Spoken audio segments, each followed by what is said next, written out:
നമസ്കാരം. ഈയിടെ അന്തരിച്ച ബാലചികിത്സാ വിദഗ്ധൻ ശാസ്ത്രൻ നായരുടെ ശിഷ്യൻ ഗംഗാരം വൈദ്യരെ പറ്റിയാണ് ഇന്നത്തെ സംസാരം. 1985 എൻ്റെ മൂത്ത മകളുടെ കാലിൻ്റെ തുടയുടെ ഭാഗത്ത് ഒരു രൂപ വട്ടത്തിൽ ചുവന്ന നിറം കണ്ടു. അപ്പോൾ തന്നെ ഗംഗാരം വൈദ്യരെ പോയി കാണാൻ പോയി. പക്ഷെ അദ്ദേഹം അവിടെ ഉണ്ടായിരുന്നില്ല. അദ്ദേഹം ഗുരുവായൂർക്കോ മറ്റോ പോയിരിക്കുകയാണ്. അപ്പോൾ മേഴത്തൂർ തറവാട്ടിൽ പോയി കൂടി. വൈകിട്ട് അവിടെ പറഞ്ഞേൽപ്പിച്ചു, വൈദ്യരെ വരാൻ പറഞ്ഞു. അങ്ങനെ ഞങ്ങളുടെ തറവാടുമായിട്ട് വൈദ്യർക്ക് വളരെ അടുപ്പമായിരുന്നു, ശാസ്ത്രൻ നായർ ഉള്ള കാലം തൊട്ട്.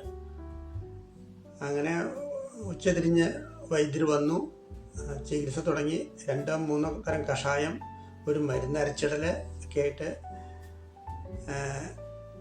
അപ്പോൾ വൈദ്യർ പറഞ്ഞു, ഞാൻ ദിവസം കാലത്ത് വന്നിട്ട് ഒരു ഊതി ഇറക്കുക എന്നുള്ള സമ്പ്രദായമുണ്ട്, ഒന്ന് ഊതാം പറഞ്ഞിട്ട് ദിവസം കാലത്ത് വൈദ്യർ വരും. എന്നിട്ട്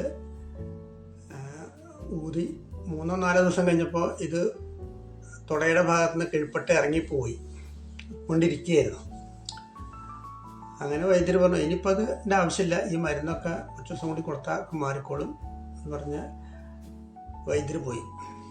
അങ്ങനെ തന്നെ ഉണ്ടായിട്ടോ. അതിലിടയ്ക്ക് വൈദ്യരുടെ ചികിത്സ തുടങ്ങിയതിന് ശേഷം ഒരു ദിവസം വൈദ്യമഠം വലിയ നാരായണൻ നമ്പൂതിരി, വൈദ്യശാസ്ത്ര മഹോദധി അഷ്ടവൈദ്യൻ വൈദ്യമഠം വലിയ നാരായണൻ നമ്പൂതിരി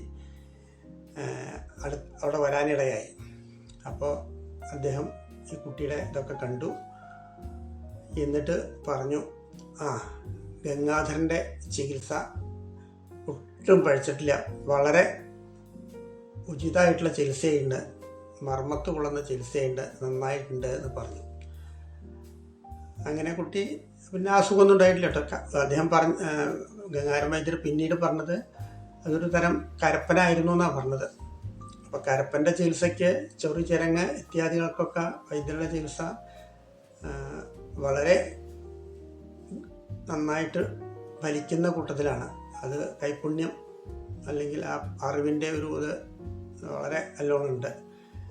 പിന്നെ ഇപ്പോൾ 5-6 കൊല്ലമായിട്ട് കുറച്ചു കാലമായിട്ട് വൈദ്യർ വീട്ടിലിരുന്ന് ചികിത്സയുള്ളൂ.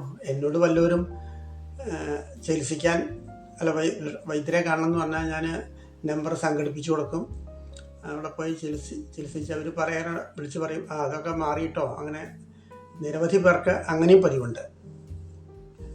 അങ്ങനെ മേഴത്തൂരിൻ്റെ നല്ല എല്ലാ കുട്ടികളുടെയും ഒരു ഈശ്വരൻ തന്നെയായിരുന്നു വൈദ്യര് എന്ന് പറയാതിരിക്കാൻ നിവൃത്തിയില്ല.